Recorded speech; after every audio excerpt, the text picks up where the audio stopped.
नमस्कार, मैं शिवांगी। आप देख रहे हैं जेएमडी खबर। 2020 को समस्याओं का साल माना जा रहा था, लेकिन कहीं ना कहीं उम्मीद भी थी कि जैसे जैसे साल खत्म समस्याएं खत्म। लेकिन हम यहाँ क्या देख रहे हैं कि कुछ चीजें ऐसी भी हैं जो समस्याएं शुरू तो 2020 में हुई थी, लेकिन अभी भी उन समस्याओं का किसी प्रकार से कोई निवारण नहीं किया जा रहा है। जी, हम बात कर रहे हैं 69,000 शिक्षक भर्ती की, जिसमें जो अभ्यर्थी थे वो लगातार प्रदर्शन कर रहे थे और 2020 से शुरू हुआ था आंदोलन और अभी भी 2021 में आने के बाद जारी है।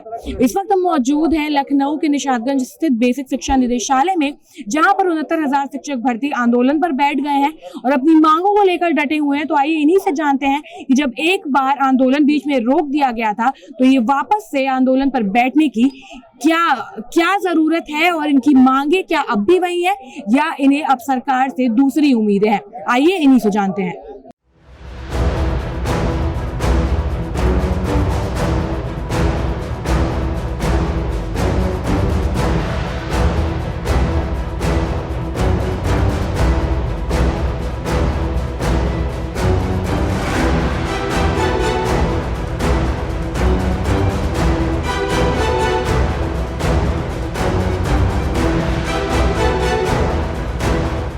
मैडम, ये बताइए कि इतने दिन से आप लोग ठंडियों में, जब एकदम कड़ाके की ठंड पड़ रही थी, उस बीच आप लोग धरने में बैठे हुए थे, लगातार बैठे हुए थे, लगभग 1 महीने से ज्यादा ही बैठे होंगे। तो बीच में ये आंदोलन टूटा भी था, तो अब सरकार से मांगे क्या है और किस हद तक ये आंदोलन तेज होने वाला है? मैम, वही पुरानी मांग है। 36 दिन हमने जो धरना दिया था उसमें यही कहा था कि हमारे मूल अभिलेख देख लीजिए और जिस भी प्रकार की त्रुटि है उसका निवारण करते हुए हमें चयन आप सुनिश्चित करें, हमें भी नियुक्ति पत्र प्रदान करें, हमारा भी विद्यालय आवंटन आप करें। लेकिन हमें मात्र यहाँ से झूठा आश्वासन मिलता रहा, 2 दिन में काम हो जाएगा, 1 हफ्ते में हो जाएगा, 10 दिन में हो जाएगा। 4 महीने से हम लोग भटक रहे हैं और इतनी परेशानियां, मानसिक पीड़ा इस हद तक के बढ़ गई है कि जिसका तो कोई मतलब ही नहीं है। और देखिए कि पिछले 36 दिन के धरने में जो साथी हमारे साथ थे, उनकी समस्या तो हमारे जैसी ही रही होगी, लेकिन उसमें से भी आधे लोगों का सिलेक्शन हो गया।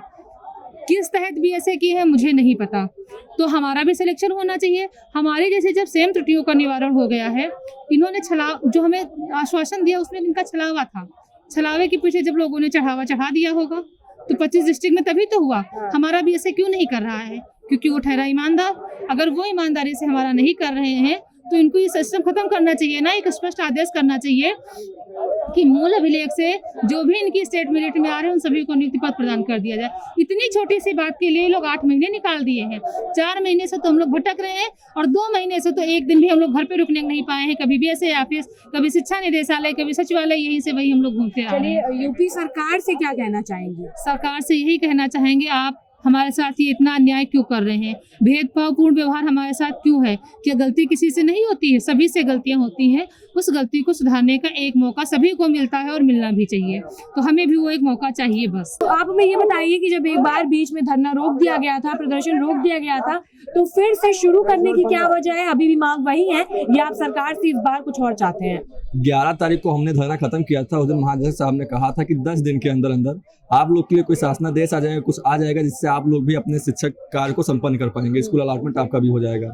उसके साथ हम लोगों ने धरना स्थगित कर दिया था। इसके बाद एक 18 तारीख को शासनादेश आया, जिसके तहत उन्होंने क्या लिखा वो स्पष्ट भाषा हमें भी नहीं समझ में आ रही है और कुछ जिला के बीएससी साहब को भी नहीं समझ में आ रही है।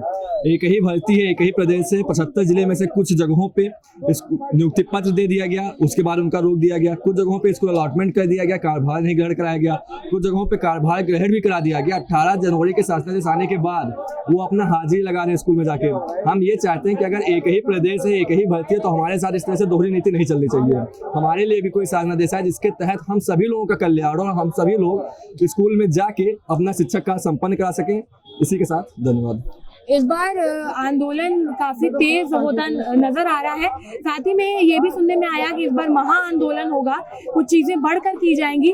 तो इस बार आप लोग ऐसा क्या कदम उठाने वाले हैं? इस बार हम लोग की सीधी एक ही मंशा है कि हम लोग किसी भी आश्वासन पर हटने वाले नहीं हैं जब तक यहाँ से डीजी साहब, रेणुका मैम स्पष्ट रूप से जो हमें भी समझ में आए उसको पैसे दे के हमें बीएसए से नियुक्ति पत्र न प्रदान करना रहे। हमें स्पष्ट रूप से साधना चाहिए जिसके साथ हम सफाई के साथ नियुक्ति पास करें। ये ना रहे कि वो हमें भाषा नहीं समझ में आ रही है, कुछ जिले के बीएसए साहब को नहीं समझ में आ रही है, कुछ जिले के बीएसए साहब को समझ में आ रही है। तो ऐसे शासनादेश है जो स्पष्ट रूप से लिखा रहे कि जिसका ये प्राप्तांक अधिक हो गया है, पूर्णांक कम हो गया है, अगर ये मूल अभिलेख से चयन सूची में आते हैं तो इनका स्कूल अलॉटमेंट किया जाए।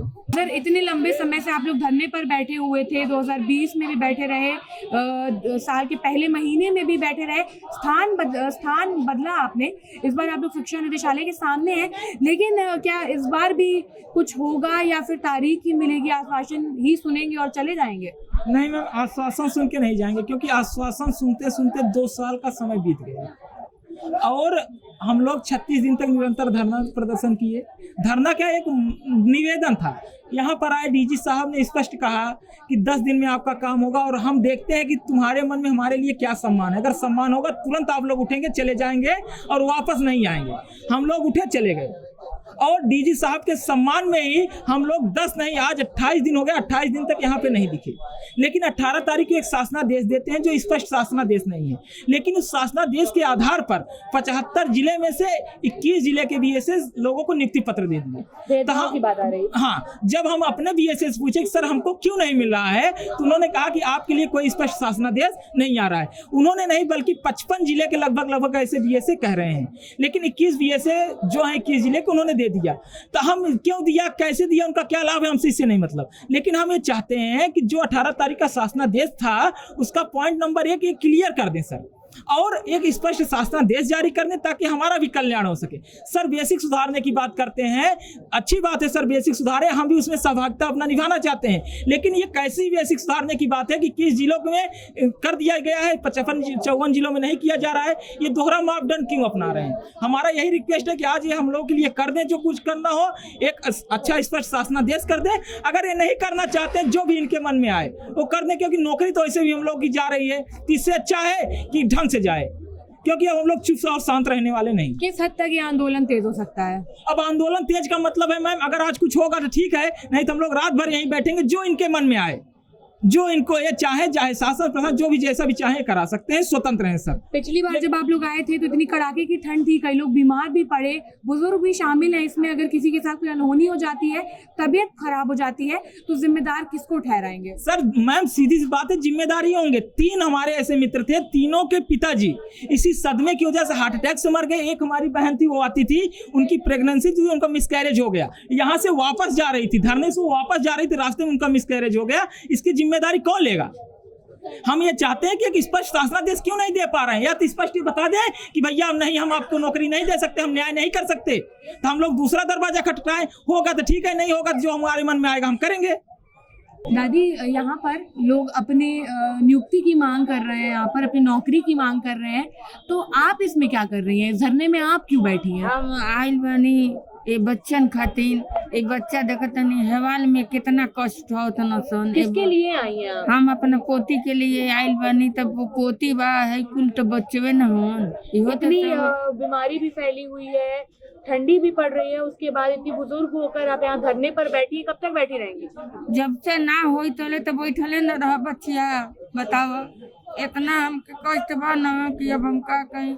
हमके कहले न कि जाओ दादी, हम 10 दिन में क के भेज दे। हम कहली हमके पोती कहीं पीछे बैठल बिया। कि योगी सरकार से, मोदी सरकार से क्या कहना चाहेंगे? हम मोदी सरकार से, योगी सरकार से यही कहना चाहते नहीं कि बेटी पढ़ाओ बेटी बचाओ। तब बेटी के फरोज के थरिया जिला दे के आ छोड़ लेते, नहीं तो बेटी के सड़क पर छोड़ दी कि अब बेटी के तो लेके अब तो मला हमके चपाई के बाद अब तो परोस थरिया छोड़ देता ना। तो देखा आपने, हमने अभ्यर्थियों से बातचीत की, इनका कहना यही था कि पिछली बार तो हम आश्वासन सुनकर चले गए थे, लेकिन आंदोलन तब भी जिंदा था, आंदोलन अब भी जिंदा है। अगर हमारी बात नहीं मानी गई, हमारी मांगे पूरी नहीं हुई, तो ये आंदोलन और भी तेज हो जाएगा और आगे भी जारी रहेगा। उसके बाद हम पूर्ण रूप से स्वतंत्र रहेंगे, जो हमें मन करेगा हम वही करेंगे, और हम हर चीज का विरोध करेंगे और धरना जारी रखे रहेंगे। इस खबर पर आपका क्या कहना है हमें कमेंट बॉक्स में बताइए। कैमरा पर्सन संजय पाल के साथ मैं शिवांगी, JMD खबर, लखनऊ।